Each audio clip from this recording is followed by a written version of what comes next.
Rates. You pull the heavy hide tighter around your shoulders as the evening air settles, sharp and biting. Rates. Even before the sun has finished dipping below the trees. The Dordong Valley is quiet now, its rivers whispering instead of roaring. Rates. Its wide meadows muted in the pale light. The smell of wood smoke drifts from the fire at the center of camp. Thin at first, rates, then thicker as damp branches catch and begin to crackle. You breathe it in slowly, rates, letting the warmth from your lungs fight against the chill crawling in through the seams of your stitched fur tunic. The camp is small, rates, as it always is, a circle of hide tents pulled tight over long poles, their entrances all facing inward toward the fire. 25 people, no more, rates, no less for now, your clan, bound by blood and necessity. They move quietly in the evening, conserving energy, conserving words, rates. Children huddle near their mothers, chasing warmth with their small bodies. The old ones sit close to the flames, their faces lined not by age alone, rates, but by winters survived. Few live long enough to see grey hair, but the ones who do carry the weight of many hunts, many crossings of rivers, rates, many burials. You glance at them sometimes, wondering if you will last so long, if your name will still be spoken when the glaciers push further south. The hides you wear carry their own story. Reindeer skin, rates, stitched by your mother's careful hands with bone needles and sinew thread, patched twice now along the sleeves. Each stitch is uneven, rates, but each one holds. Without them, the wind would strip the life from you in moments. For still clings to the insides, rates, coarse against your wrists and neck. When the wind rises, it whistles through the seams, reminding you how fragile even the best preparations can be. The night draws nearer, and with it, the rituals of waiting. A strip of smoked reindeer meat is passed from hand to hand, tough but nourishing, rates, softened by a chew and a slow swallow. Fat lingers on your lips, a reminder that the hunt still keeps you alive. Tomorrow or the next day, rates, you will follow the herds again, trailing them across ridges, where snow lies even now in late autumn, looking for the ones that stumble, rates, the ones too slow to escape the reach of your spear thrower. But tonight there is no chase, no blood, rates, only the gnawing of hunger softened by what the clan has managed to preserve. You close your eyes briefly and hear the sounds of the camp, rates, the soft tapping of antler against flint as one of the men sharpens a blade, the rhythmic rasp of a mother scraping hide clean of fat, her stone tool scraping until the skin is ready to become clothing or shelter. The low murmur of voices. Not storytelling, not yet, rates. Just the kind of small talk that makes waiting bearable. Words about the weather, about the crack in a spear shaft, about the ache in a knee, rates.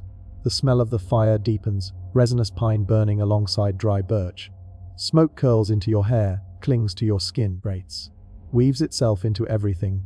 You cannot escape it, and you would not want to. Smoke keeps the biting insects away, masks your scent from predators, rates, and tells you always where the heart of the clan is. You breathe it in again, letting it root you. The old ones say the air grows colder each year, rates. They do not call it the Ice Age. They have no name for it, only that the world shifts, the land hardens, and the hunts grow longer between success. The glaciers that lie far to the north creep closer, though you have not seen them yourself, rates. Their presence is carried in the winds, in the chill that sets in earlier than the last winter, rates, in the way berries shrivel before they can be gathered. You sense it without words. The land is changing, and you must change with it, rates. The clan gathers tighter as the darkness folds in. A torch is lit, its flame dancing against the walls of one tent, rates. Shadows stretching like figures on the move. A child stirs in her mother's lap, restless. The men finish sharpening, finish scraping, rates, and put tools aside. It is the waiting hour now, waiting for the fire to burn lower, for the bodies to settle, for the night to claim its silence, rates. Your body is tired from the day's scouting. You had followed the track of reindeer prints along the river, their hooves pressing deep into the mud, rates. The prints led to dung still steaming in the cold, proof that the herd had only just passed. But they were too swift, their numbers too many, rates, and the clan could not risk the chase without proper preparation. So you had returned, empty-handed but hopeful. Your legs ache from the distance. Your hands are raw from gripping spear shafts, from pulling aside branches crusted with frost. You lay them now near the fire, letting the blood return to your fingers. The evening holds no threats, not tonight. But always there is the possibility, You know well the sound of wolves in the dark, their howls carrying far. You know the musk of cave lions, sometimes stalking the edges of camp, silent and patient. Even the aurochs, great horned beasts, taller than any man, can gore a hunter with a single charge, The fire is your defense, the circle of light a fragile shield against the vast unknown pressing in from every side. The old woman begins to hum, Her voice is soft, like wind brushing against reeds, but it carries. It is not a song with words, but with sounds older than words, Sounds you feel in your chest more than you understand in your mind. The children hush. The crackle of fire fills the spaces between notes. You rest your chin on your knees, letting the sound wash over you. The night deepens. Above, the sky is clear, scattered with stars, You know some of them by shape, not names but patterns, the hunters, the river, the bears. Your father once told you that the dead travel among those stars, watching, guiding. Sometimes, in moments like this, you believe him. Other times, the distance feels too great, and you wonder if the dead vanish into the cold the way smoke disappears into wind. The hum fades, Silence settles again. You hear the crack of ice forming on the river, faint but distinct, like a distant drumbeat, Winter presses closer with each hour. The fire pops and sparks leap upward, vanishing into the night. You pull the hide tighter still, feeling the weight of it, the comfort of it. Tomorrow will bring movement again. Tracking, hunting, carving, mending, Tomorrow you will test your skill with the spear thrower, feel the weight of antler and wood in your hand, Send flint, tipped shafts flying toward the herd. But for now there is only waiting, only the stillness before sleep, Only the awareness of your own breath, steady and slow. You think of the caves nearby, their stone walls dark and cool, where ochre stains the rock with stories of hunts, of animals greater than you, of spirits that walk between firelight and shadow, You have touched those walls once, your fingertips brushing the roughness, where someone long before you left the outline of their hand.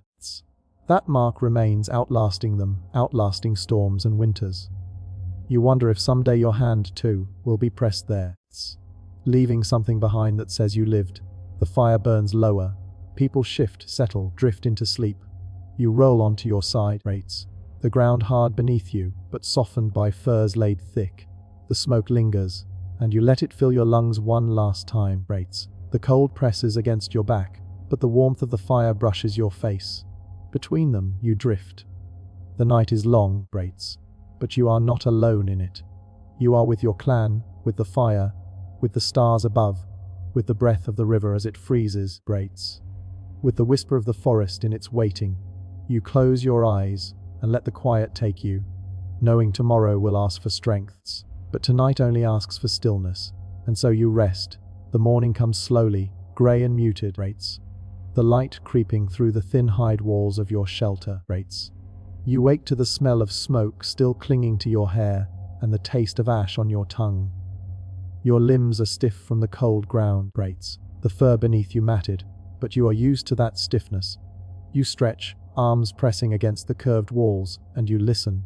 Outside, the camp stirs, the shuffle of feet, the muffled voices, the first crack of kindling caught by breath. The air is colder than yesterday, Your breath clouds before you, drifting like mist. You step outside, pulling the hide tighter, and see the valley washed in pale light. Frost clings to the tall grasses. The river wears a skin of ice along its edges, thin and glimmering, fragile as glass. The sound of it groaning in the current carries across the camp. The clan moves about their tasks quietly, but there is an unease today.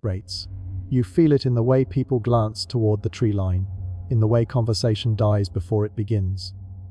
The hunters huddle together, examining tracks pressed into the soft mud near the camp's edge. You walk closer, curiosity pulling you.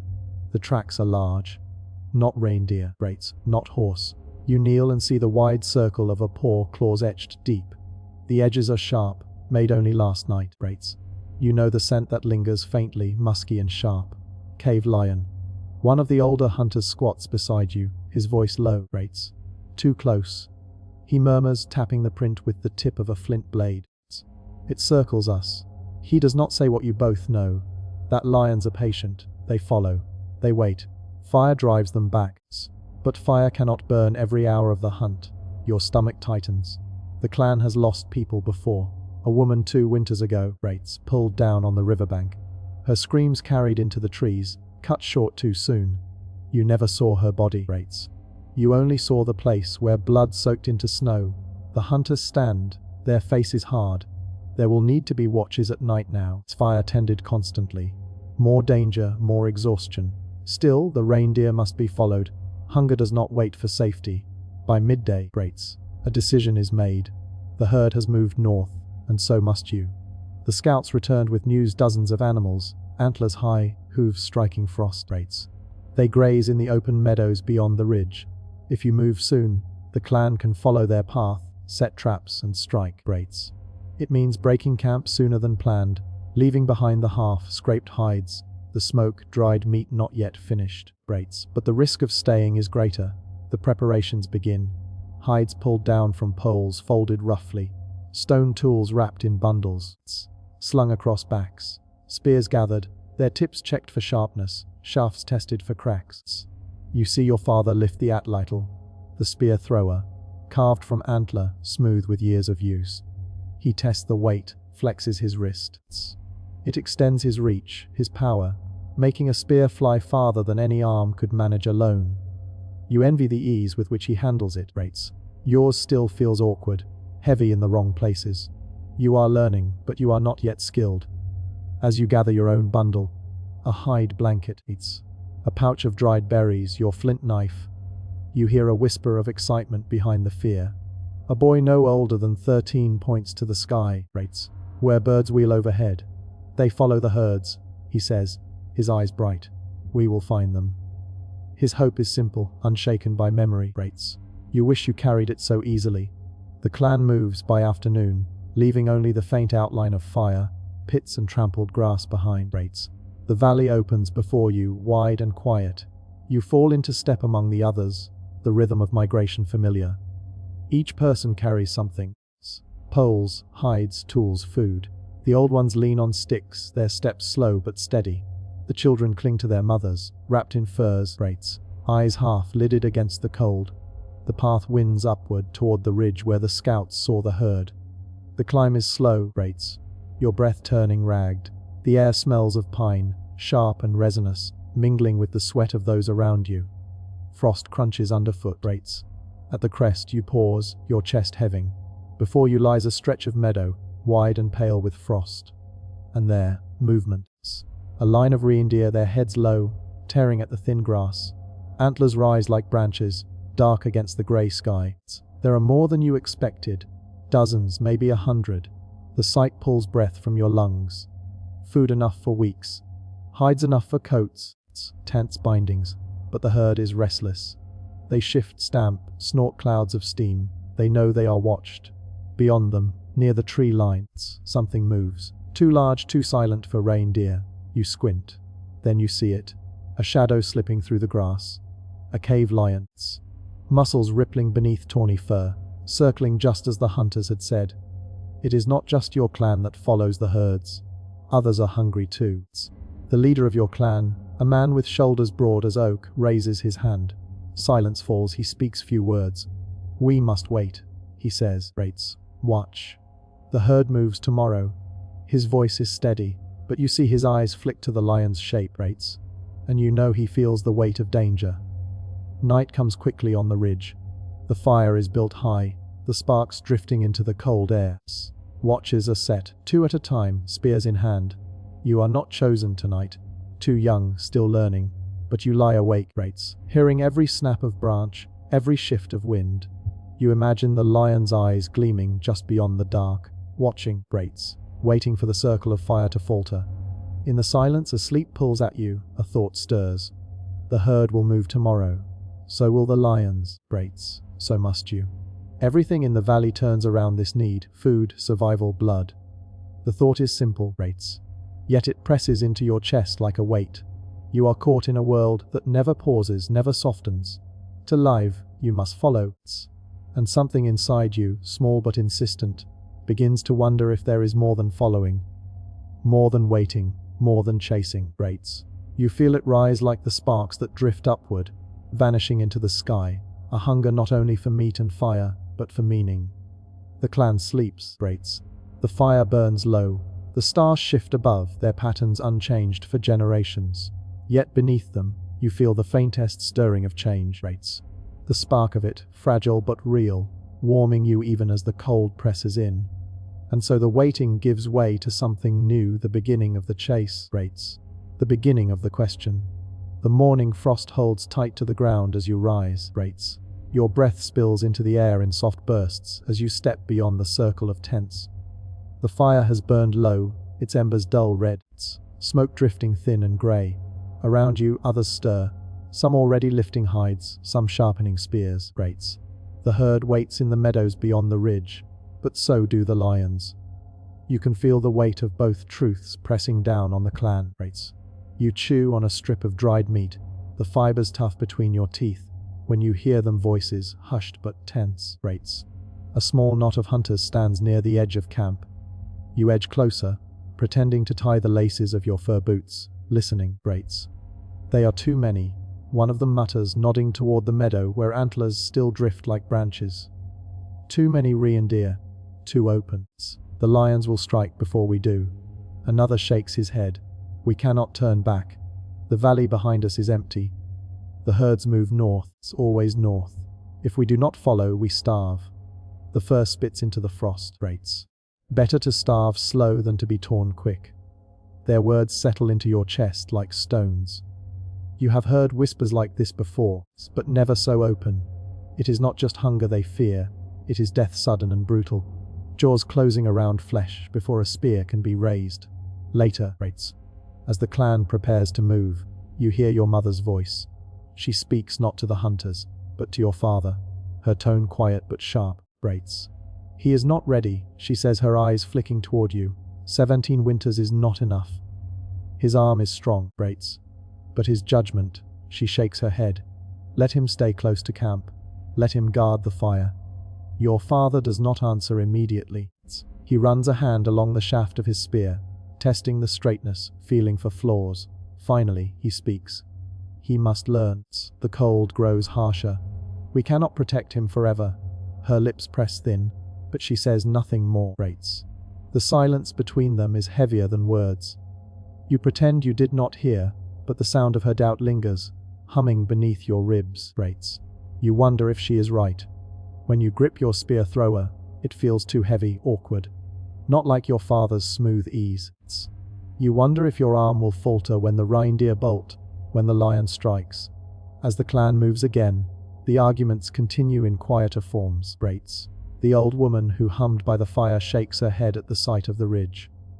Too dangerous, she mutters. Rates. The spirits guard us poorly here. A young hunter counters, his voice eager, too eager. The spirits gave us the herd. Rates. They want us to take it. The words circle, but the decision remains the same forward. By midday, you reach the meadow's edge. Rates. The reindeer shift restlessly, their bodies steaming in the cold light. The hunters spread, crouching low, whispering plans. You take your place beside your father, heart pounding. The air tastes of frost and tension. Then, a low growl carries across the grass. Your skin prickles. From the shadows of the trees, the lion emerges. Its body is lean but powerful, shoulders rippling, head low. Rates. Its eyes fix on the herd, but you feel the weight of its presence settle on you all the same. The herd startles, hooves drumming the earth. Rates. The hunters freeze. Your father raises his hand, signaling stillness. But one man cannot hold his fear. He hisses through his teeth.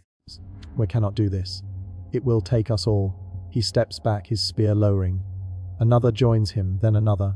Within moments, 4 hunters stand apart, their bodies stiff with refusal. We will not follow, one says. His voice cracks but holds. Rates. The clan can chase death without us. We will keep the children, the mothers, the old ones safe.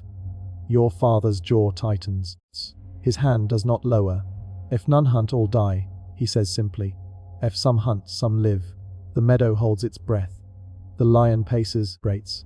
The herd shifts, the clan trembles between hunger and fear. You feel the pushback in your own chest now, the argument silent but fierce, rates. You imagine the lion's jaws closing on your arm, your neck.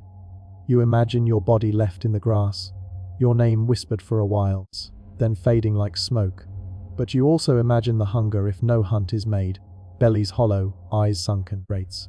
The little ones crying through the night until their voices vanish. Your father's eyes flick to you, steady, searching. Not for skill, for resolve. Do you have it? Do you believe? You grip your spear thrower tighter. The wood is smooth from practice, rates. Rough at the ends where your hand has not yet worn it down. You feel the doubt of the hunters, the worry of your mother, rates. The lion's breath thick in the air. You stand on the edge of choice, the push and pull of fear heavy inside you. The clan holds still, rates. Caught between those who would go forward and those who would turn back. The fire within the group flickers uncertainly, and for a moment, rates. You wonder if it will burn out altogether, and in that tension, in that quiet, you realize the question is not whether the hunt is dangerous, rates. It is whether you are willing to step into danger at all. The pushback has spoken. The edda waits for your answer.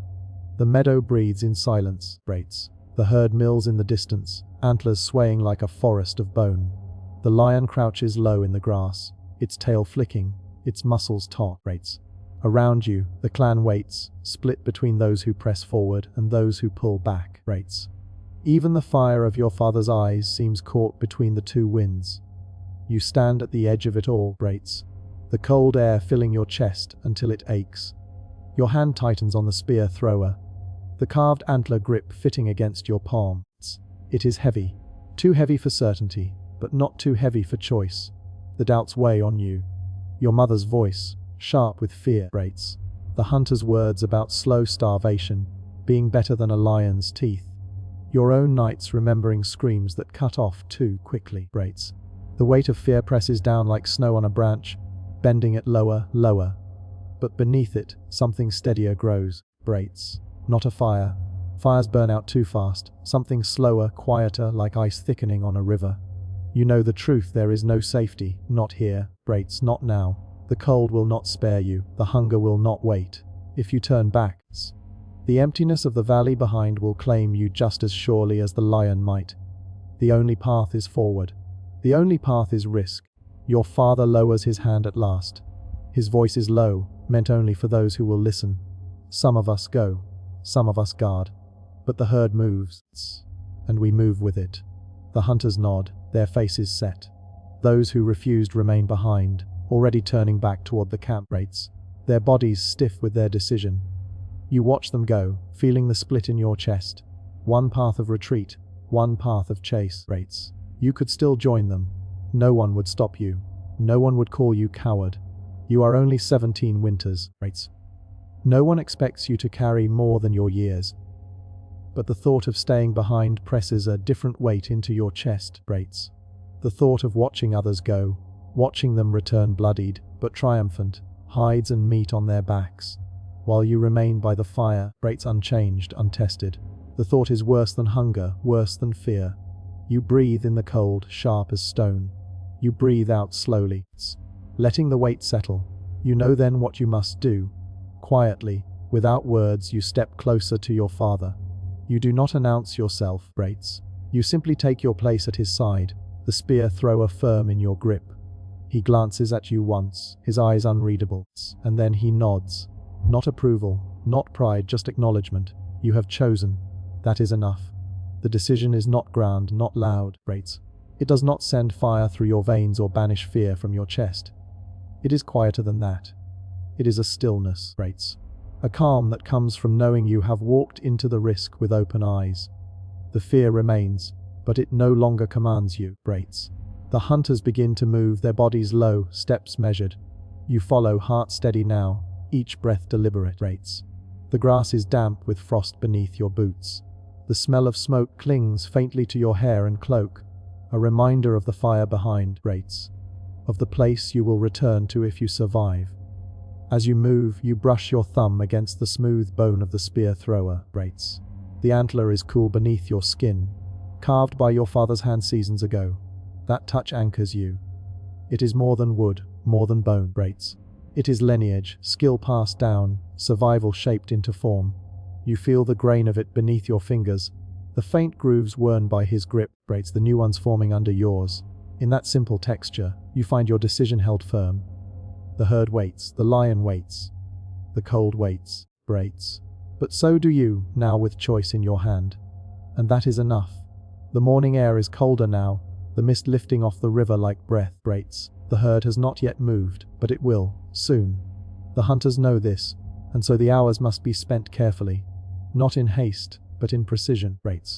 You kneel beside the fire, the embers still glowing faintly from the night's watch.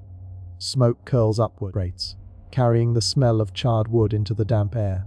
Around you, the camp stirs. Those who will not join the hunt move slowly. Their tasks the same as always: scraping hides, tending to children, checking snares set by the river. But for you, for the hunters, there is other work. Your father's voice comes first, low and steady. Check your tools. The words are simple, but they weigh heavy. Tools are life. Tools are the thin line between meat on the fire and bones left in the frost. You open the leather pouch at your side. Its flap stiff with age.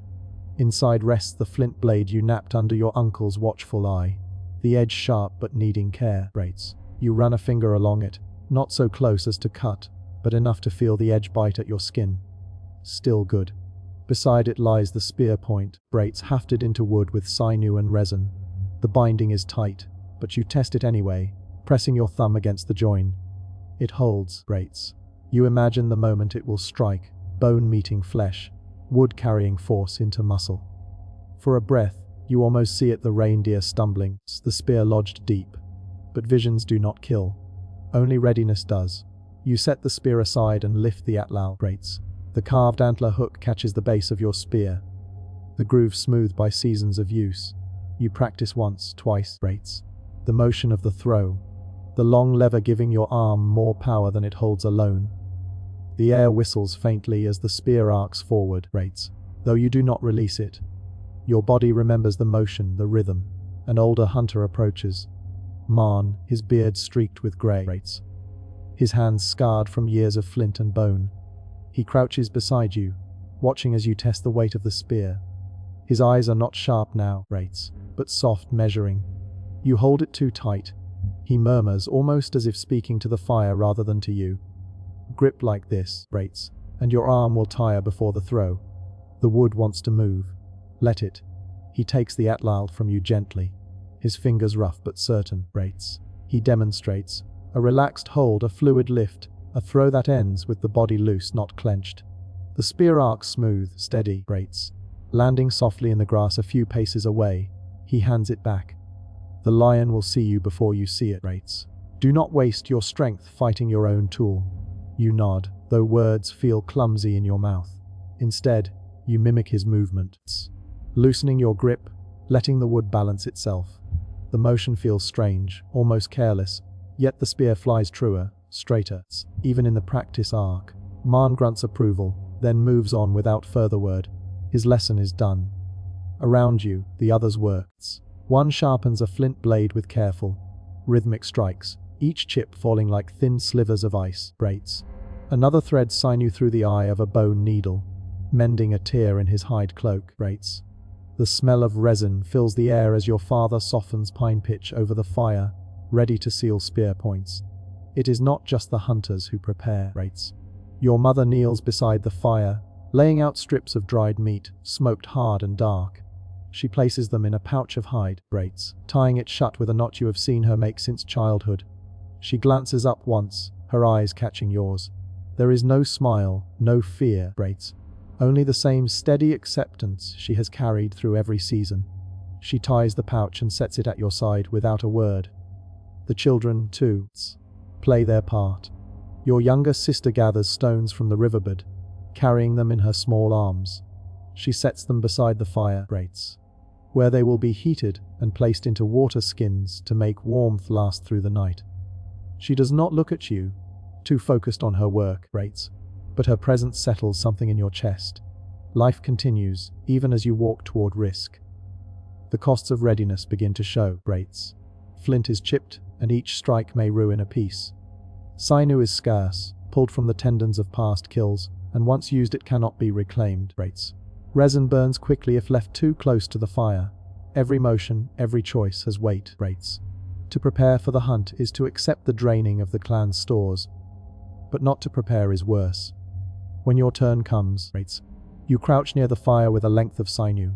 The spear point must be secure, or all is lost. Your fingers tremble at first, Rates, the fibers slippery with grease.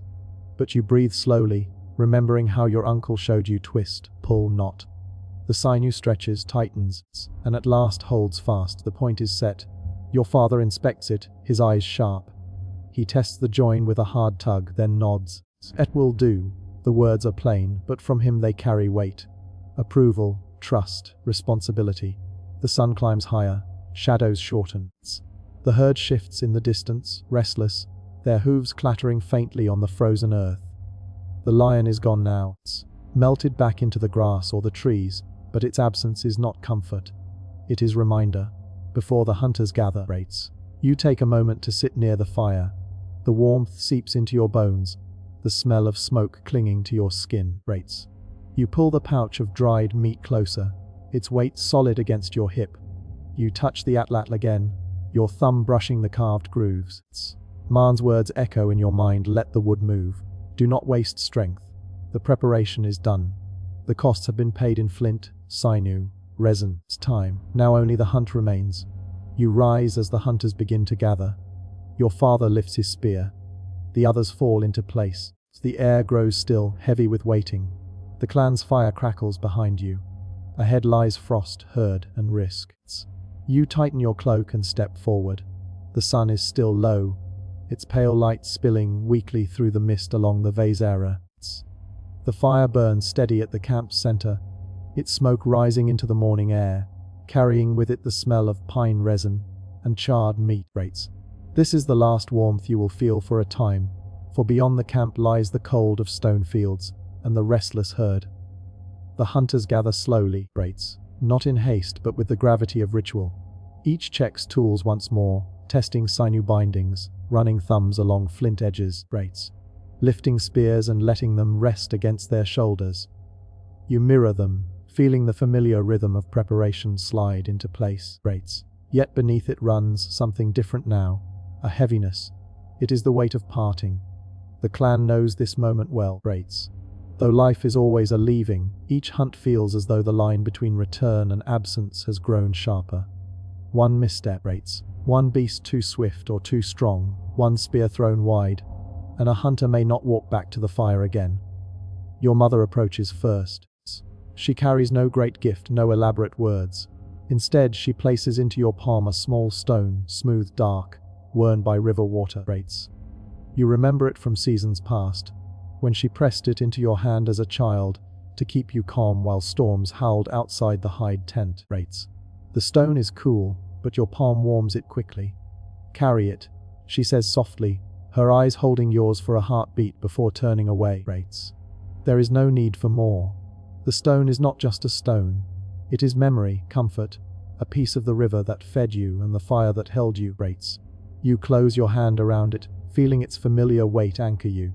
Your younger sister hovers nearby, her hair tangled, Rates, her cheeks smudged with ash from helping at the fire. She does not look directly at you. Instead, she tugs at the edge of your cloak, Rates, pulling a loose stitch into place. Her hands are small, clumsy, but careful. She knots the thread with her teeth and pats the hide flat again, Rates. Then she looks up, her eyes quick and searching. You'll come back, she whispers, half demand, half plea. You nod, Rates. It is the only answer she will accept, though both of you know it is a promise no hunter can fully give. Still, Rates. Her hand lingers on your cloak for a breath longer before she steps back, retreating toward your mother. Marn, the elder hunter, moves among the group like a shadow, his presence steady. He carries nothing for you, no object, no word of parting. Instead, Rates. He rests a hand briefly on your shoulder, the weight heavy and grounding, Rates. His silence is his gift, a reminder that not all things need to be spoken, that the bond of teacher and student lies deeper than words. Then your father stands before you. His eyes are the same as always, flint dark, carrying the quiet knowledge of many winters. He does not smile, nor does he scowl. Instead, he reaches into his pouch and draws out a small bone needle, worn smooth from use. "This was mine," he says, holding it between finger and thumb. "I carried it when I was no older than you. It will mend hides. It will mend seams, Perhaps one day it will mend more." He places it into your hand, over the stone your mother gave. The two objects rest together, its bone and river rock, memory and craft. You take it, he says, his voice low, "because you carry more than a spear now. You carry us." The words settle into you like the fire's warmth. You nod once, unable to speak. The needle is small, fragile, yet it holds more weight than the spear at your back. The hunters begin to form their line, each falling into place. Your father moves ahead, Marn just behind him. Others follow. You stand among them, the stone and needle tucked safely into your pouch. The cloak stitched by your sister still warm against your shoulders. As you prepare to leave, the camp holds still. Those who remain, the elders, the children, the mothers, watch in silence. There is no cheering, no farewell cries, only the soft crackle of the fire, the breath of wind in the grass, the quiet thrum of hearts that understand what is risked. For a moment the world narrows. You see your mother's eyes, steady and sure, your sister's hand still half raised. The faces of the clan, each etched with the lines of survival. Then the hunters step forward. The grass parts before you, wet with dew, brushing against your legs as you move into the cold light of morning. Behind you the smoke still rises, a thread of dark against pale sky. Ahead lies frost, distance the herd. You do not look back. The fire will wait. The clan will wait. The gifts in your pouch will wait. But for now you walk. The earth is hard beneath your feet, still wet with morning frost. Each step sends a small shiver through your soles, though the furs wrapped around them dull the bite. The hunters walk in a line, not hurried, but purposeful, their breath rising in pale clouds against the cold. Behind you, the smoke of the campfire thins and disappears. Ahead lies open ground, stretches of grass flattened by wind, patches of stone slick with ice, scattered brush pale with frost. The herd is somewhere beyond the horizon, and with them, the promise of meat, hide, bone. The air smells different already. No longer the thick, smoky comfort of camp, but sharp raw, filled with the damp scent of earth and the faint musk of distant animals.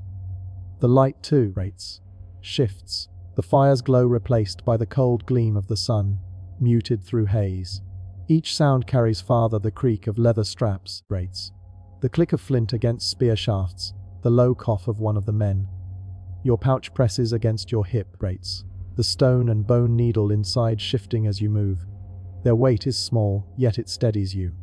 Your hand brushes against them once, almost without thought, as though to remind yourself of where you come from. The first miles are easy.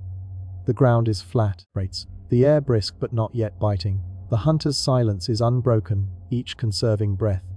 You match their pace, your body learning the rhythm of the walk, step, breath, weight shifting forward, the spear balanced against your shoulder. Soon, the earth changes. Low ridges rise, dotted with scrub and stone. The grass grows thinner, replaced by hard soil and patches of frost that crunch underfoot. Your breath grows heavier. The strap of your pouch digs against your chest, You glance toward Marn, walking a little ahead and to your left. His stride is steady, measured, his cloak pulled tight around his shoulders. His head tilts slightly as though listening, though his eyes rarely leave the ground before him. Once, he catches your glance. He does not speak, but he raises two fingers briefly, then points toward the earth. You follow his gesture. There, faint but clear, lies a track, a pressed curve in the soil, the edges crisp from the cold hoofprint. Reindeer. The sight sends a small spark through your chest. The herd is near, The hunters pause only long enough to mark the direction, then move again, quieter now, each step placed with care. The ground itself seems to listen, the crunch of frost louder, the rustle of grass sharper. You mimic their movements, watching how they step lightly, rolling their feet to soften the sound. The cold grows sharper as the day lifts. Wind brushes across the ridges, carrying with it a sting that seeps through your cloak. The smell of smoke is gone now. Only the crisp bite of air remains. Your hands ache, fingers stiff despite the fur wrapped around them. Each breath cools your throat. Beside you, one of the younger hunters, Ren, only a few winters older than you, mutters softly. Cold rides fast today. His voice is low, carrying only to you. You nod, though your lips are too stiff for many words. He shifts his spear, glancing at you with a half-smile that does not quite reach his eyes. First hunt past the river for you, isn't it? You nod again. Keep your pace, he says, The cold will test you before the herd does. He does not say more, but the words linger, You watch him as you walk. The way he loosens his cloak at the neck, allowing heat to escape so sweat does not freeze. The way he breathes steady, never too fast. Small lessons given not as instruction, but as example. The line of hunters stretches across the ridge now, each moving as one, Shadows lengthen as the sun climbs higher, pale and weak in the sky. The herd remains unseen, but their presence is felt, in the faint marks on the ground, in the tang of musk carried by the wind, Your shoulders ache from the weight of the spear. Your thighs burn with the climb. The pouch digs harder against your hip, though the stone and needle inside still feel like anchors. You shift your grip on the atlatl, the carved wood smooth against your palm, The silence of departure settles into you. The fire is far behind. The camp is far behind. Ahead lies only cold, distant and the uncertain promise of the hunt. Ren walks closer now, his stride matching yours. He does not speak again, but once, as the wind cuts sharper, He lifts the edge of his cloak and lets it fall across your arm, sharing a measure of warmth. The gesture is small, unnoticed by others, yet it eases the ache in your bones. The hunters crest another ridge. From here the land opens wide, a long sweep of frost-bound plain. The grass is bent low by wind. In the far distance, tiny shapes move, dark against pale ground. The herd waits. A ripple passes through the line of hunters. Not noise, but a shift of bodies, the tightening of grips, the narrowing of eyes. Breath steams heavier in the cold. For the first time since leaving camp, your heart beats not with the memory of fire, but with the pull of the chase. You stand among them, one hunter in the line, the stone of your mother, and the bone of your father resting at your side. The cold bites harder, the distance stretches longer, but you walk on, The fire waits behind, the herd waits ahead. You are no longer leaving, you are becoming. The herd lies farther than it first seemed, What appeared as small, dark shapes on the horizon grows slowly, too slowly, with each hour of walking. The hunters press onward, but the plain stretches like an endless skin of frost, ridges rising and falling, grass flattened in ripples by the wind. The ground is harder here, Stones jut through the earth, slick with thin ice. The soles of your boots slip once, twice, each misstep sending a jolt up through your knees, You watch how Man chooses his steps, how his body leans slightly with the slope, and you copy his movement. Even so, your muscles ache with the constant strain. The air carries no warmth. Each breath burns your throat, the cold searing as though you swallow ice. The wind whips steadily across the plain, carrying grit that stings your eyes. When you lift your hand to shield your face, the skin of your knuckles is already cracked, small lines stinging as they stretch. The world feels emptier here, The sound of camp is gone. No crackle of fire, no chatter of children, no steady beat of scraping hide. Only the hiss of wind, the crunch of frost underfoot, the soft thud of spear shafts brushing against hunters' shoulders. The silence presses against your ears, so complete that even the cough of one hunter feels like a shout. Ren falls into step beside you again. His breath is heavy, his cloak pulled tight. He does not speak, but when the wind gusts, he angles his body to shield you from the worst of it. His eyes flick to yours once, steady but unreadable. The sun climbs, weak and pale, offering no warmth. Shadows stretch thin across the plain. Your legs grow heavy, each step slower than the last. The pouch at your side swings with every movement, rates. The stone and needle inside like small weights pulling you downward. When the hunters pause at last, it is not by choice, but necessity, rates. They gather in the shallow dip of a ridge, the ground offering meager shelter from the wind. Spears are set down, cloaks pulled close, rates. Breaths drawn in heavy clouds. You sink to the earth, the cold seeping through your cloak. Your thighs tremble as they rest, the muscles hot and weak. You reach for the pouch, not to eat, not yet, but to touch the stone. Its surface is cool, smooth, grounding. You roll it in your palm, rates. Feeling the familiar shape, letting it steady the restless beat of your chest.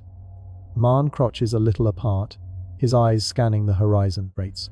His face is weathered, but his gaze is sharp. He lifts one hand, pointing to where the herd still grazes in the distance. "Farther yet," he says softly. His voice is carried by the wind, rough and low. The hunters murmur in response, not complaint, but acknowledgement, rates. Distance is part of the hunt. Your father moves among them, checking spears, tightening sinew, his hands quick despite the cold. When he comes to you, rates. He does not ask if you are tired. He only tests the binding of your spear point and nods once before moving on. The silence of his approval is enough, rates. After a short rest, the hunters rise again. The herd has shifted, moving slowly toward the north. To reach them means crossing another ridge, rates. Higher and steeper than the last, the climb begins. The slope bites at your legs, each step sinking slightly into loose earth. The wind strikes harder here, unbroken by trees or stone. Your cloak whips against your body, your fingers stiff on the spear. Breath comes ragged, rates, shallow, and when you glance upward, the ridge top seems impossibly far. Ren climbs beside you, his face flushed from cold and effort, rates. His hand brushes against your arm once, steadying you when your foot slips on the frost-slick stone. He says nothing, but the touch lingers, rates, anchoring you. Together you press upward. At last the ridge gives way. The hunters crest the top, breath steaming, bodies bent against the wind, rates. From here the view opens wide, rolling plains stretching far, the river a silver line in the distance. The herd moving like a dark current across the pale ground. The sight is both promise and burden. They are there, yes, but still beyond reach. The descent is no easier. Stones shift underfoot, grass slick with frost. One hunter stumbles, catching himself on his spear, rates. Another mutters under his breath, his words lost to the wind. The line presses forward, each step harder than the last. Doubt creeps in, not as words, rates, but as weight.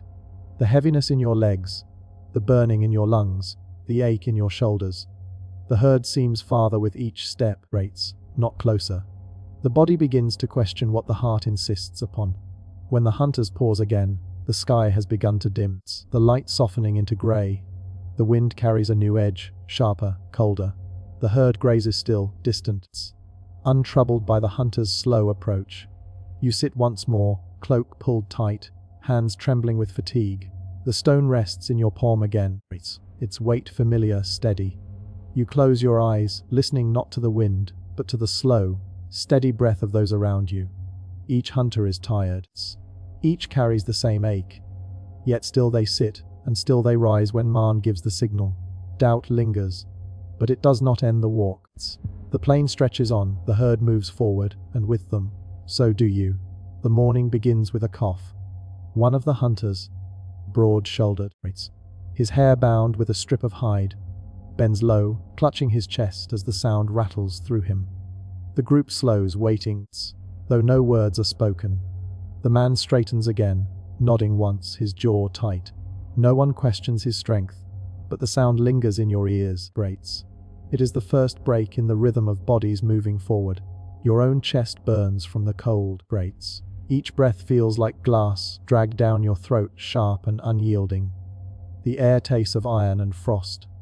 When you press your hand to your chest, rates, you feel the drum of your heart, hard, fast, demanding more than your body can give. The ground beneath your boots is uneven, rates. Stones bite through the worn soles, sharp edges cutting at the thin leather. Each step sends a jolt into your feet, and you wonder if they will bleed, rates. Though you do not dare pull off the boots to look. To fall behind would be worse than pain. Hunger creeps slowly, then all at once. At first, You ignore the hollow ache, distracted by the weight of the spear, the endless horizon. But as the hours stretch, the emptiness sharpens, twisting inside you like a blade. You lick your lips, but there is no moisture there, only the taste of salt from dried sweat.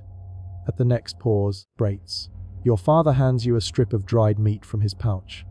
The flesh is hard, almost stone in texture, but you chew it slowly, letting the salt sting your tongue, the sinew soften against your teeth. Each bite is a struggle, but when it goes down, warmth flickers in your belly, small but steady. Ren watches you as he eats his own strip, his jaw working slowly. His eyes catch yours for a moment, He does not smile, but his gaze lingers, as if the act of eating side by side is its own bond. When the march begins again, your legs resist, The muscles feel torn, heavy as though weighted with stone. Each rise in the land is a mountain, each dip a pit that drags at your strength. As the cold wind sneaks under your cloak, curling around your ribs, biting deep into your joints. A stumble sends you to your knee. The world tilts, as the ground rushing up hard and cold. Your palm scrapes against sharp stone, skin splitting, blood bright against the frost. For a moment, you cannot rise. The ache in your leg, the sting in your hand, the throb in your chest, all combine into stillness. Then a hand grips your arm, Ren. His face is close, breath heavy, his brow damp with sweat despite the cold. He pulls you upward with a grunt, steadying your balance before stepping back. No words.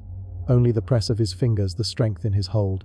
You rise, blood still dripping from your palm, and continue walking. The wound burns as you move. When the group halts again, one of the older hunters notices, He takes your hand without a word, spitting onto the wound before pressing a scrap of soft hide against it. He binds it with sinew in swift, practiced motions. The pain remains, but the blood stops. You bleed, you draw smell. He mutters, voice gravelly, Best not to invite wolves. The thought chills you more than the wind.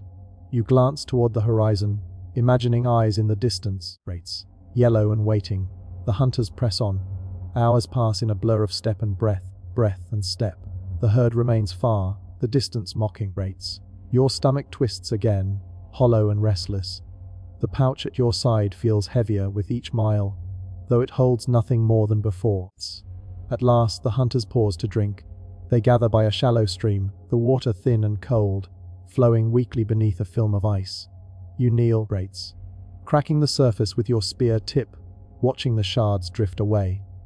The water numbs your lips, your tongue, your throat, but it fills the hollow in your belly with fleeting weight. Marn crouches nearby, watching each hunter drink in turn.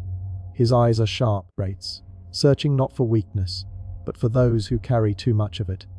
When his gaze falls on you, you hold it, forcing your breath steady, your shoulders square. After a moment he nods once, then looks away. The march resumes, The sky shifts as the day drags, pale light dimming into grey, shadows stretching long across the frost. Your feet throb with each step, Your shoulders ache beneath the weight of the spear. The wound on your palm pulses with heat, though the hide binding holds fast.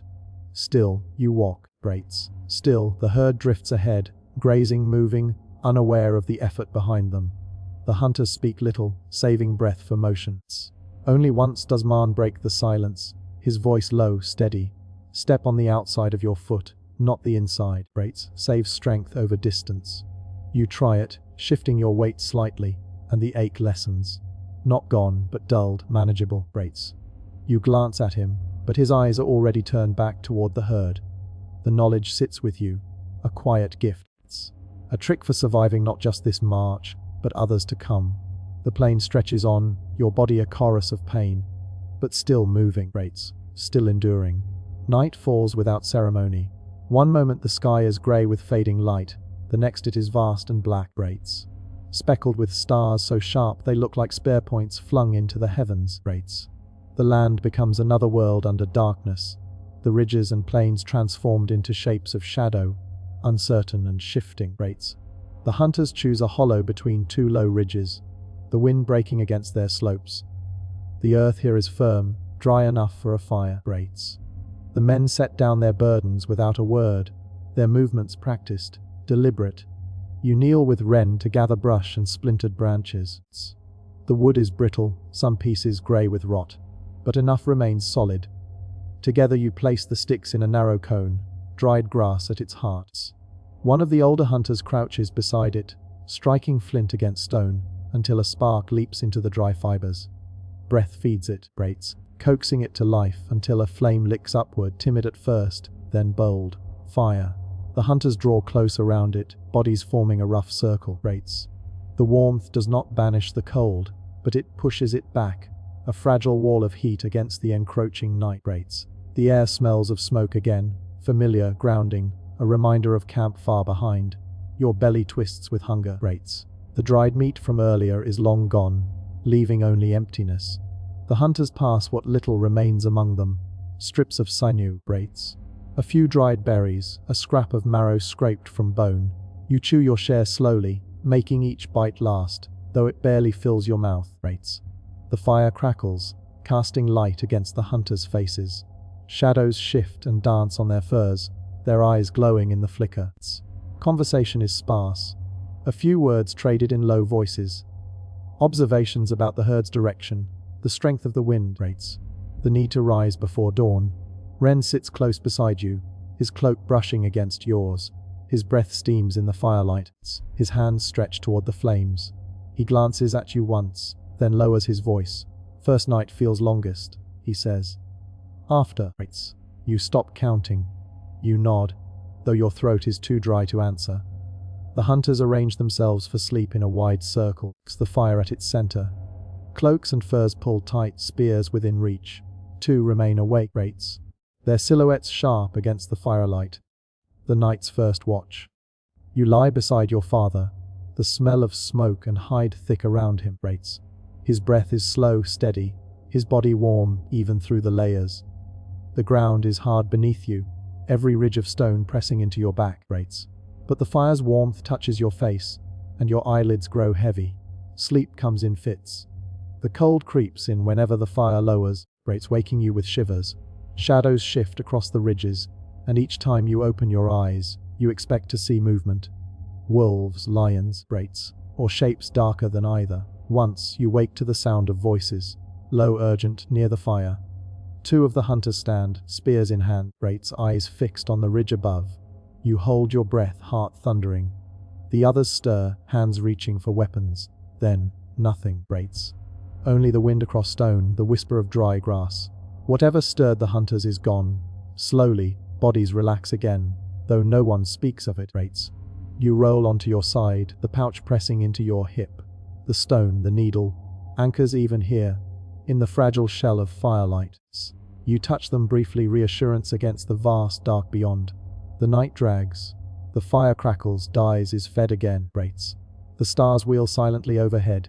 Your body aches from the day's march, yet sleep never stays long. Each sound, the pop of wood, brates, the cough of a hunter, the distant cry of some unseen beast, jerks you awake. When your eyes open again, Wren is beside you, brates. Still awake, though it is not his watch. His gaze is fixed upward on the spray of stars. They say the hunters who came before us walk there, he whispers. Their fire is the one above, burning forever. You follow his gaze, brates. The stars dizzying in their number. The thought of hunters above, spears in hand, fires eternal, presses both fear and comfort into you. Do you believe it? You whisper. He does not answer for a long time. Then, I believe we walk the same path, brates. Whether their fire burns above or below, they wait for us. The silence stretches again, filled only by the crackle of flame, brates.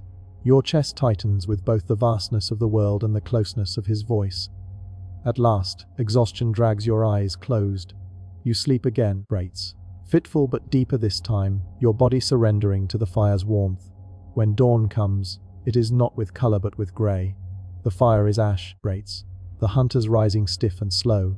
Breath clouds thicker in the cold air, and frost clings to cloaks. The night has passed, brates, but it has left its mark. Eyes heavier, bodies wearier, silence deeper. You rise among them, sore, hollow, but still walking, brates. The first night is behind you. Others wait ahead. The grey of dawn hangs heavy, low clouds pressing close to the ridges. Frost beads along the edges of your cloak, stiffening the hide, biting cold against your face. Your body achers from the night. Hips bruised from stone, shoulders stiff, eyes gritty from broken sleep. Still, you rise with the others, gathering your spear, rolling the furs, tightening the straps of your pack. Hunger gnaws deeper now. Your belly is hollow, ribs sharp beneath your skin. It is not just the ache of missing one meal, but the slow heaviness that comes when the body begins to ration its own strength.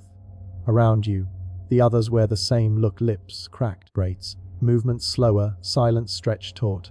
But the herd is close. The hunters move with purpose across the frosted ground, eyes scanning the slopes and valleys ahead. You walk near Ren, his stride steady, despite the weariness you know he feels. Your father is further ahead, speaking quietly with Marn. Their words carry back only fragments. Tracks, ridged downwind. Before long, you see them. Not the animals themselves, but their marks pressed deep into the frozen earth.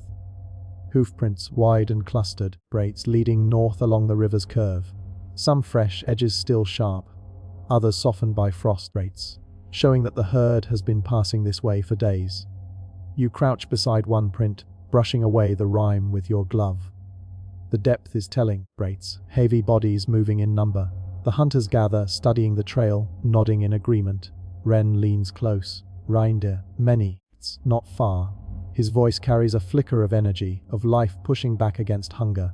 You rise, heart lifting, The weariness in your limbs does not vanish, but it loosens, lightened by the knowledge that prey is near. The hunters move again, following the trail. The air sharpens with scent, faint musk, the earthy tang of dung frozen in the grass. You wrinkle your nose as you pass it, yet your stomach tightens with hope. The herd is not just imagined now, it is present, close enough to touch the world with smell. Hours pass, each step wearing deeper grooves into your body. The sun never breaks fully through the clouds, only a pale glow shifting behind them, telling of time more than showing it. Once when you stumble, your father's his pace, just enough for you to right yourself. He says nothing, but his presence steadies you, a reminder that though the journey is hard, you do not walk it alone. By midday, the hunters pause to rest, There is no food to share, only water melted from frost. You sit on a stone, your legs trembling from the march. Ren lowers himself beside you, leaning back until the cold rock presses against his shoulders. Still with us? He asks, his breath fogging the air. You nod, though a part of you wonders. Your body protests each movement, but something beneath it stirs, a quiet determination, deeper than hunger, stronger than weariness. It is not the fire of excitement, but the slow, steady ember of resolve. You reach into your pouch, fingers brushing the smooth stone your mother gave you. You rub its surface with your thumb, feeling the familiar curve, the memory of her hand pressing it into yours.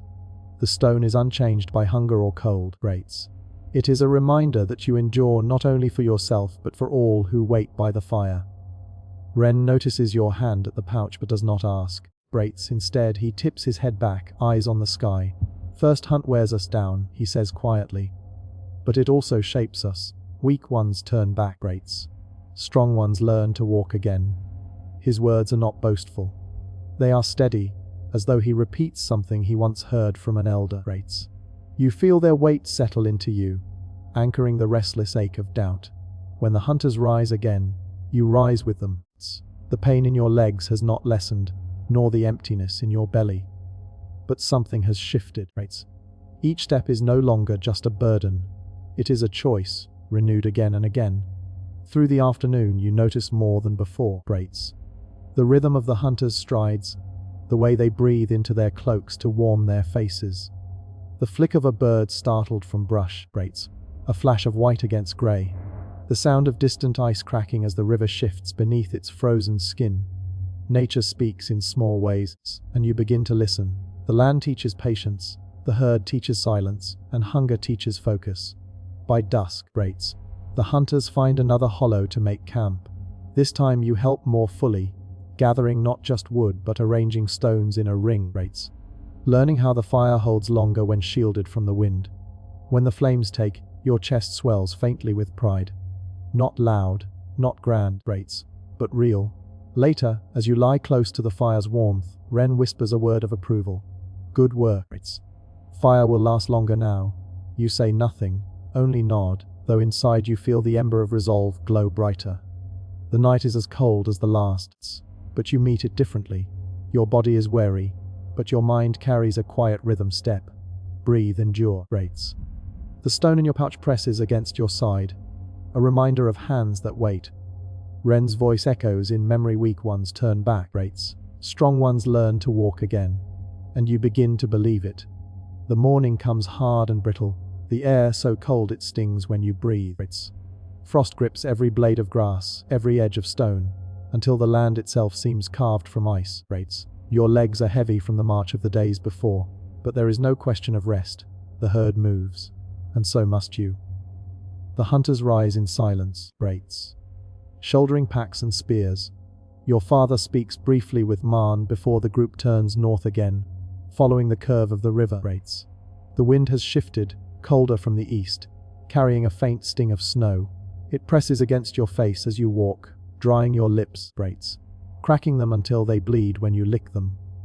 For hours the trail remains steady, hoofprints pressed deep, dung frozen in small piles along the grass. But as the sun climbs behind the clouds, the river bends west and the land changes. Before you rises a ridge, steep and wide, its slope littered with boulders and patches of old snow. Beyond it, you can see only sky. The hunters stop, studying it in silence.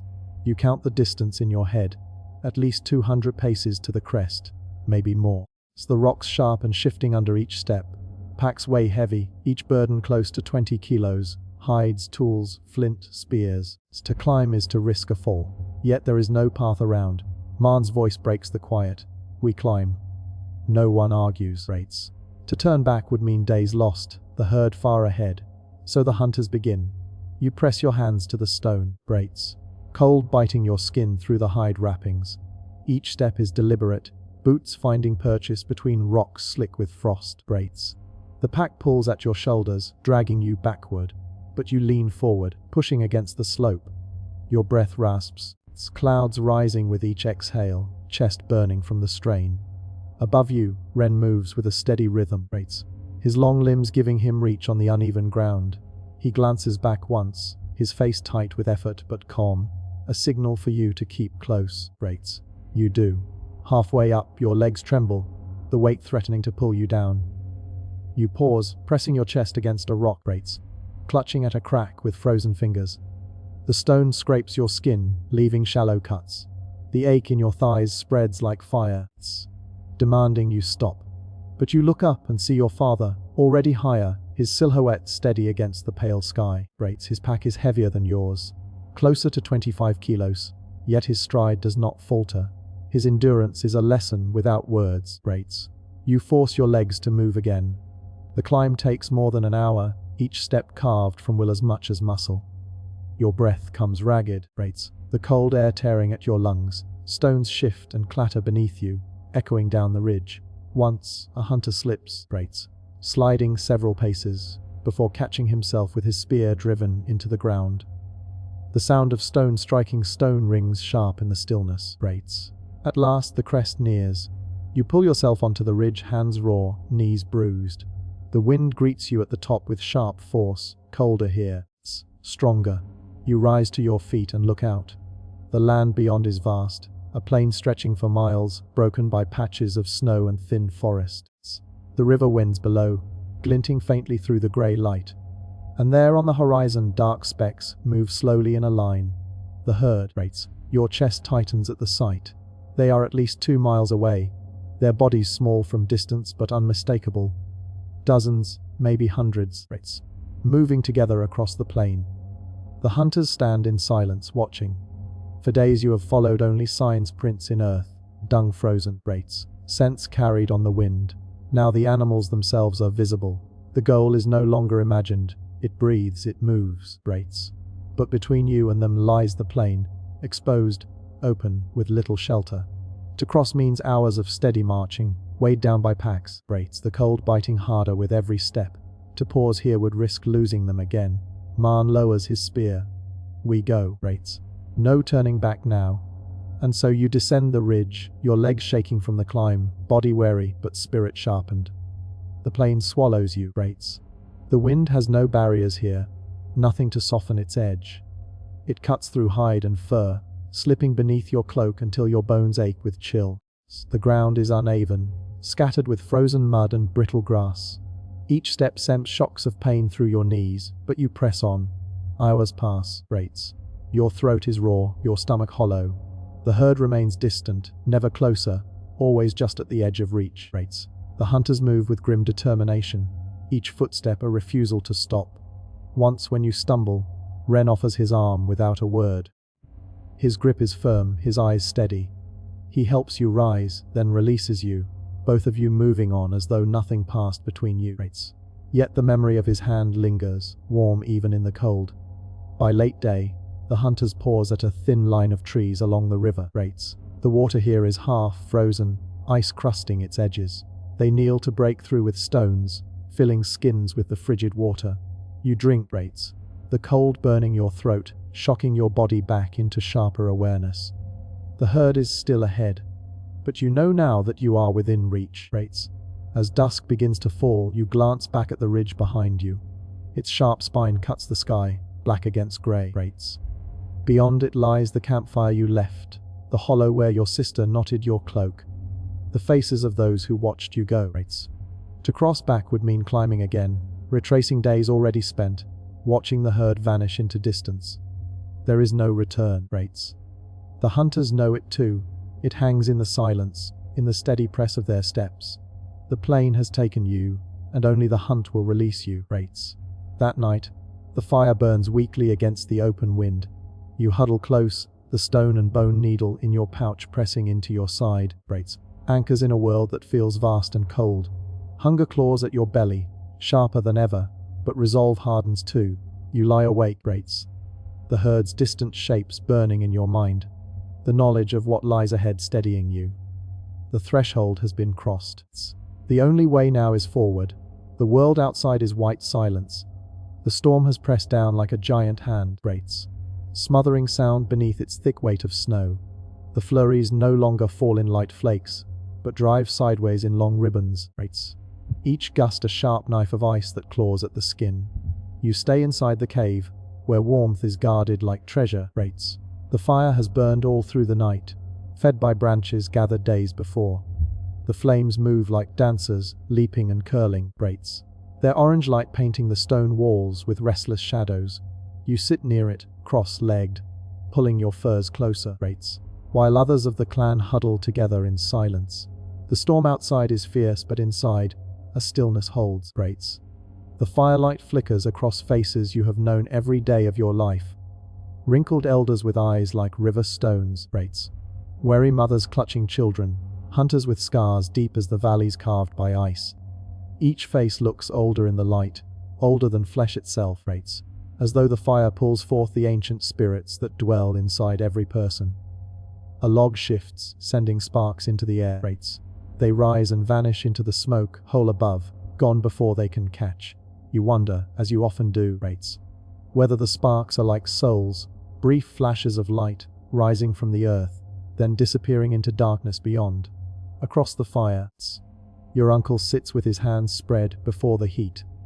His shadow on the wall stretches tall and monstrous, arms elongated into claws by the flames.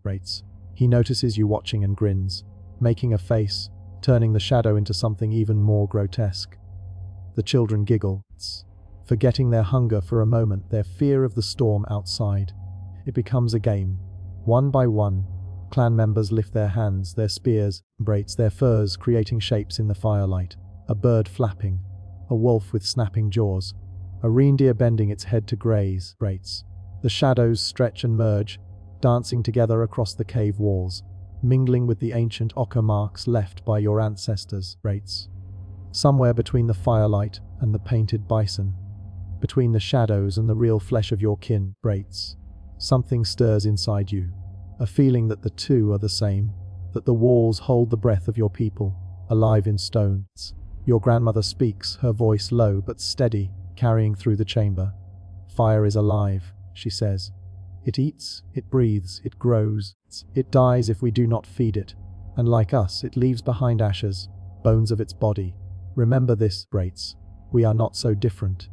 The clan listens in silence. Her words hang in the smoke, filled air, weighty as stones.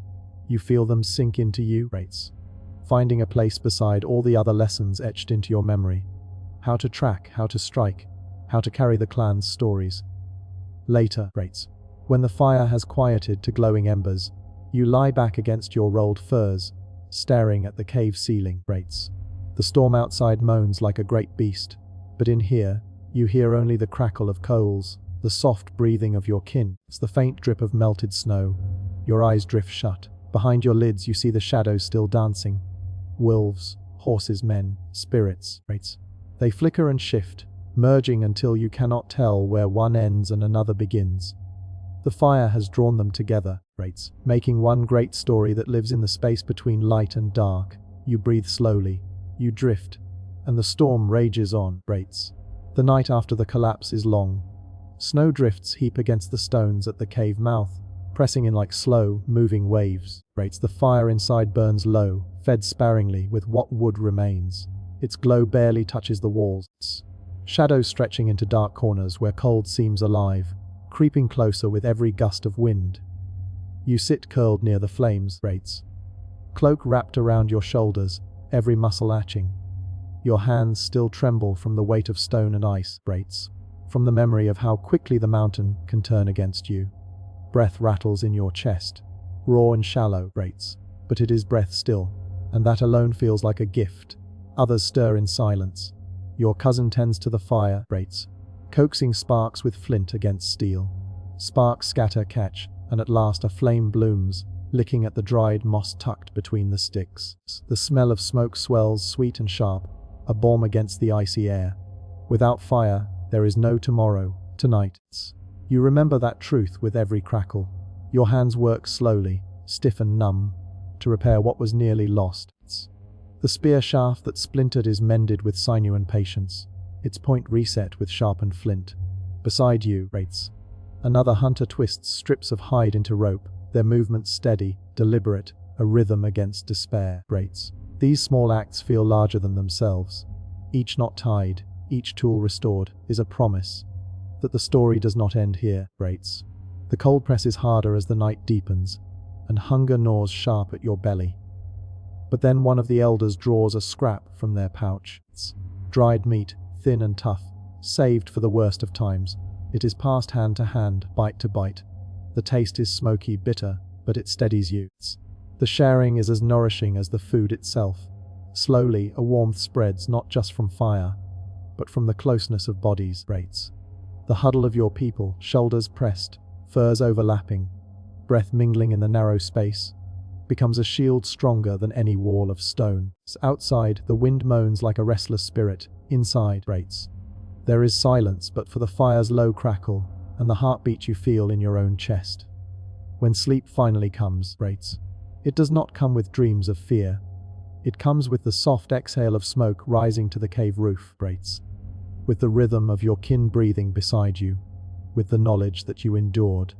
You survived the wall of ice and stones, not through strength alone, but through the fire, the hands, the rope, the small ration shared.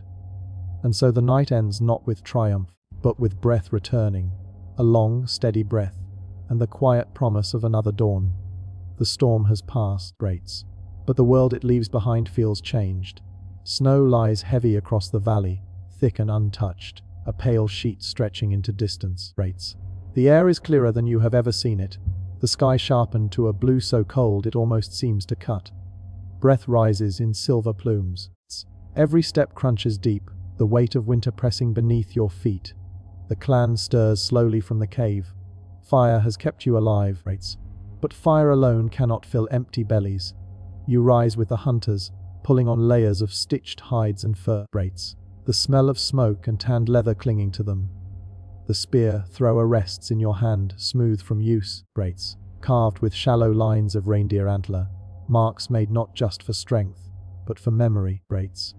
The air is sharp in your lungs as you walk out across the frozen plain. The world is still, hushed after the storm, Brates, as though even the animals have drawn back into silence. But silence is never empty. Beneath the drifts, creatures stir. Hares in their burrows, braits. Foxes padding unseen trails, herds of reindeer pressing together for warmth somewhere beyond the horizon. You follow the tracks. Your uncle lifts his hand, pointing at the faint indentations pressed into the snow wide, deep prints moving north. Reindeer. A small herd, perhaps 15. Enough to keep the clan fed if the hunt succeeds. The hunters move together in practiced silence, braits. Each man and woman knows their place. Who drives, who waits in ambush, who delivers the final strike. You are learning, watching, listening. Your heart beating faster with every step. Hours pass. The sun crawls across the winter sky, thin and pale. Then, cresting a low ridge, you see them, braits. Reindeer moving like drifting shadows against the white. Their antlers rise and fall in rhythm, a forest of bone shifting as one, braits. They dig through the snow for lichen, scraping with their hooves, unaware of the eyes watching from the ridge. Your uncle leans close, braits. Breath a warm cloud against your ear. We circle, he whispers.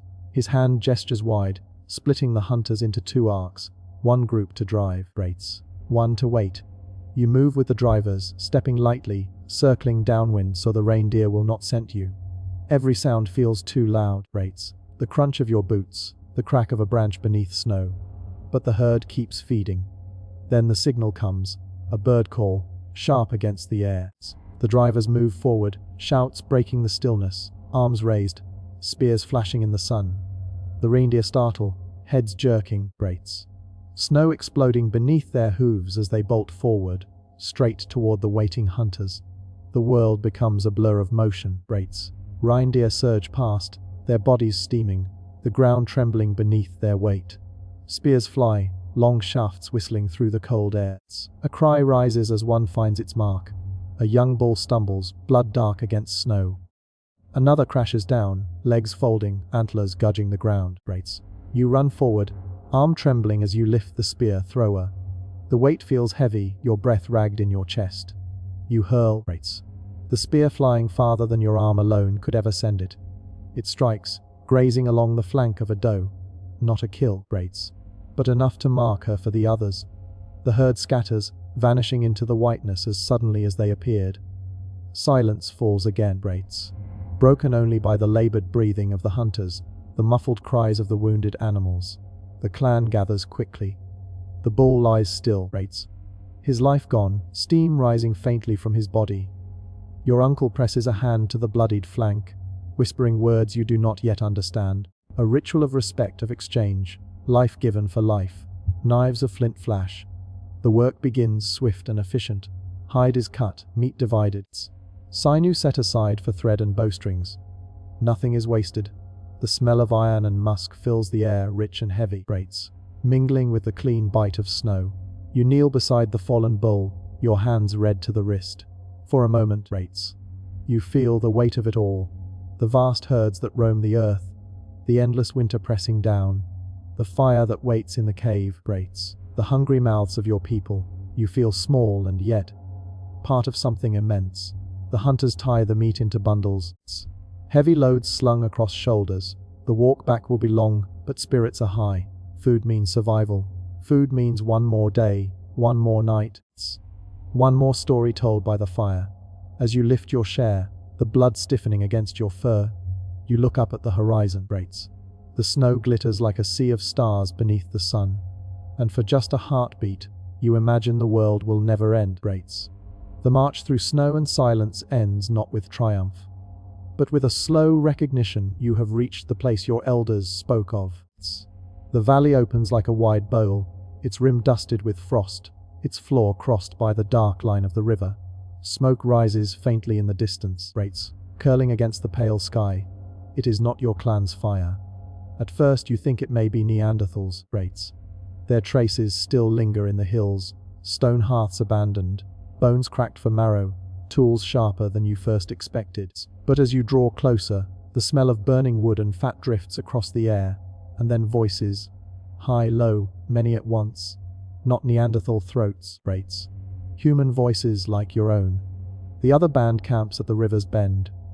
Their shelters are different, larger hides stretched on poles, grates with smoke holes at the top. Shapes move between them, men, women, children. More than 30, maybe 40 people, grates. Their numbers are greater than your clan's, and their presence is not what you imagined. You thought the valley empty, waiting for your fire, grates. The hunters pause, weighted with meat and bone from the reindeer kill. Breath puffs from every mouth. Your uncle narrows his eyes. A few steps ahead, grates. Your cousin fingers the carved point of her spear. For a moment, tension thickens, like the stillness before an animal bolts, grates. But then you see a child dart from one shelter to another, her laughter thin and bright in the cold air. You see a man crouched by the river, grates, scraping a flint blade. You see smoke rise from their fire, and in it the smell of roasted marrow. These are not enemies, grates. They are kin of another branch, faces different but familiar. Your clan moves carefully down the slope. The strangers notice, heads lifting, voices quieting. There is a pause, a measure of distance, a weighing of risk. Then one of their elders, hair streaked white, grates, raises a hand in open greeting. Your uncle mirrors it. Slowly, the gap closes. The first exchange is cautious, dried fish passed from one side, grates. A bundle of sinew cords from the other. No words yet, only gestures, but meaning carries clear enough. What one band has, another may lack, grates. This is how people endure. By dusk, the fires are closer together. Two bands watching one another with wary curiosity. Children peek from behind hides. Women stir bone needles through leather, their stitches neat and practiced. A man sharpens an antler harpoon, grates. The scrape of stone on bone ringing through the camp. You sit apart for a while, watching the river shift under the twilight sky, grates. The valley feels both full and strange. It is not what you expected, not an empty place to claim, not a silence to fill, grates. It is already alive with others, and so you must learn to live alongside them. You feel the weight of that truth settle inside you, not as fear, but as change. The journey has made you different, stronger in the body, steadier in the hand, quieter in the spirit, grates. Whether the valley welcomes you or not, you know you carry something that cannot be taken. The memory of fire, of storm, of stone, of survival, grates. The night closes with two fires burning on the river's edge. Two circles of warmth, their smoke rising together into the same winter sky, grates. The first morning in the valley begins with mist rising from the river, drifting low across the ground like breath made visible, grates. The air carries the sharp scent of thawed water and wet earth, mingling with wood smoke. You wake to its quiet rhythm, wrapped in your furs, the murmur of voices nearby. Two bands share the same place now.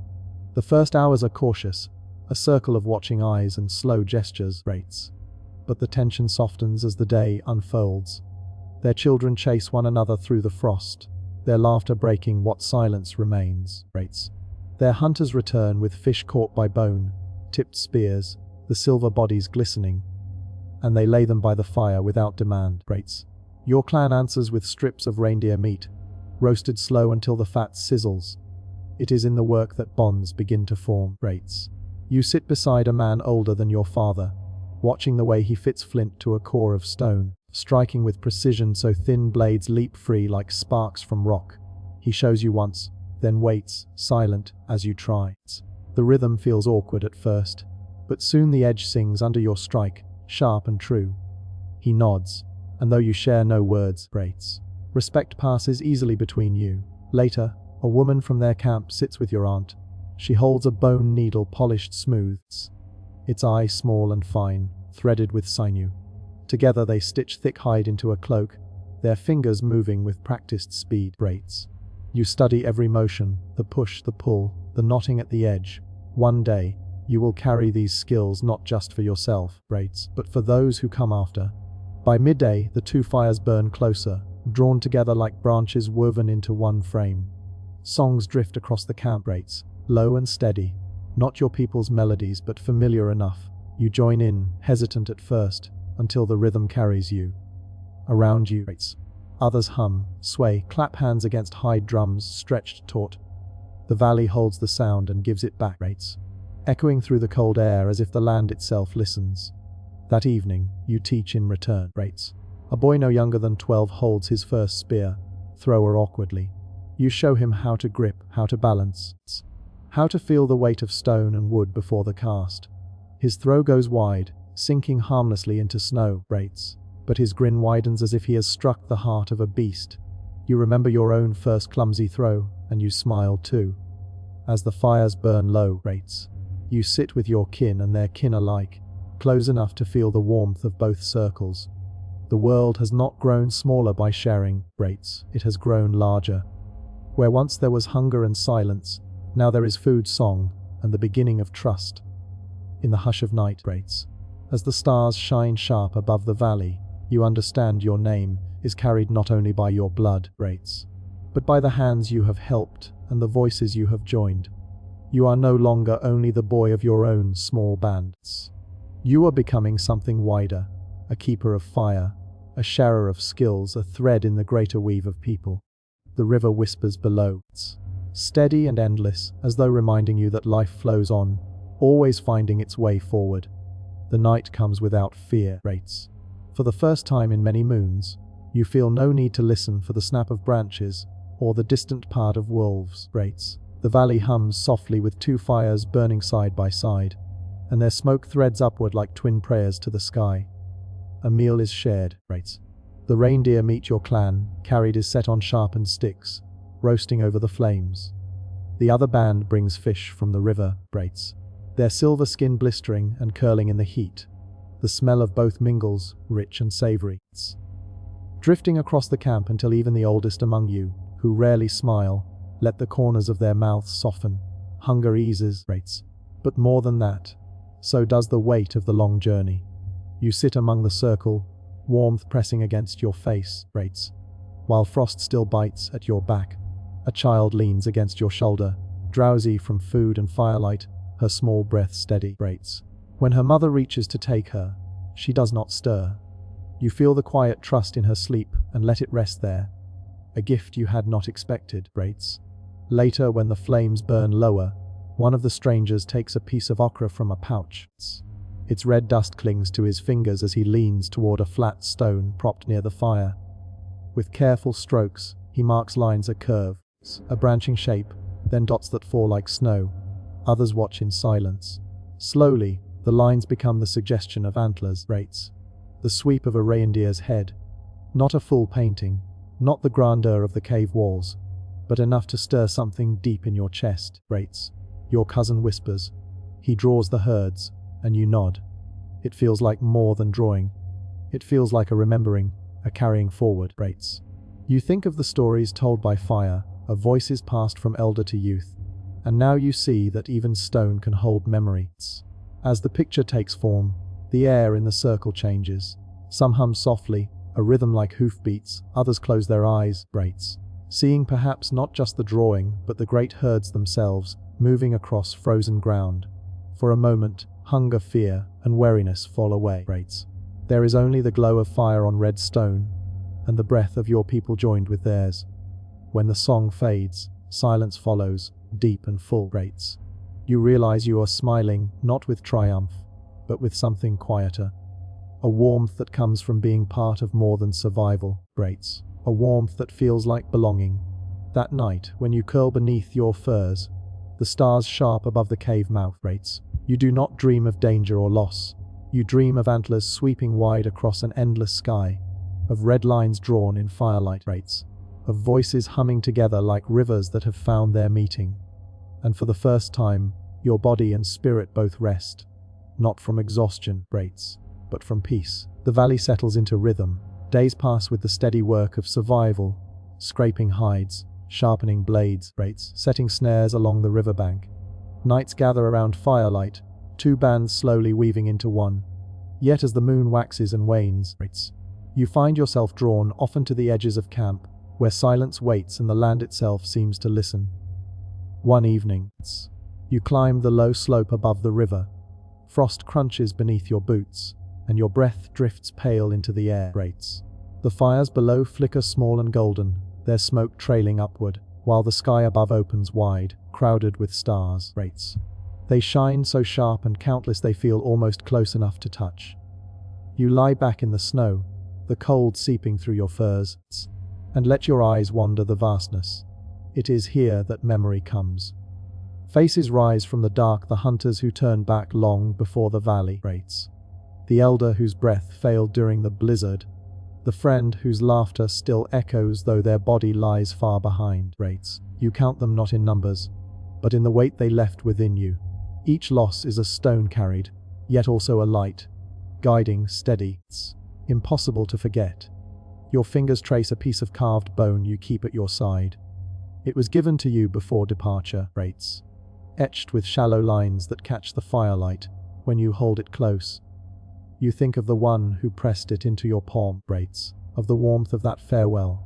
Even now the object carries their presence, fragile yet enduring. The river whispers far below rates, constant and unbroken. Its voice reminds you that distance is not measured only in steps or seasons rates. The journey behind you cannot be counted by the days walked, or the miles crossed. It is measured in the skills you now carry without thought rates, the way your hands strike flint for fire, the way your body knows how to move through snow, the way your heart steadies when silence grows heavy rates. You close your eyes and for a moment rates. It feels as though you are both here and there, both the youth who first stepped from the cave and the one who now gazes upward with eyes shaped by miles and winters rates. You are both, and you are something new besides. When you rise, brushing frost from your furs, the stars remain bright, patient in their distance rates. You walk back toward the glow of campfires, their warmth waiting, their voices carrying faintly through the cold.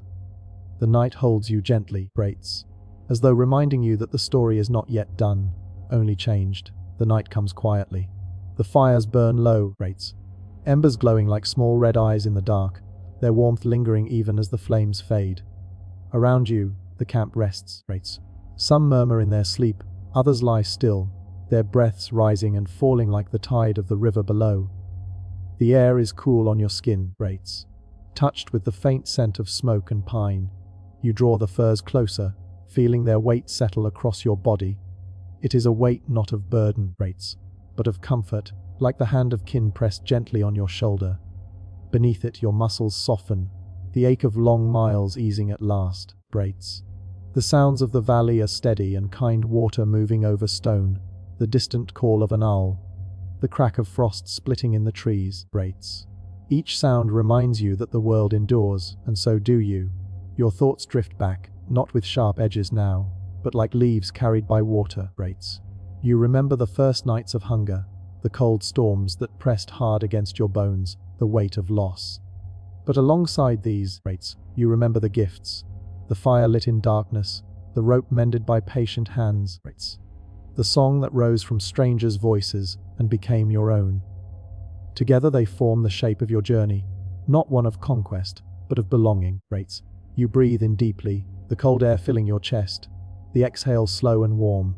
The sky above holds its scatter of stars rates, the same stars you followed when the way was uncertain.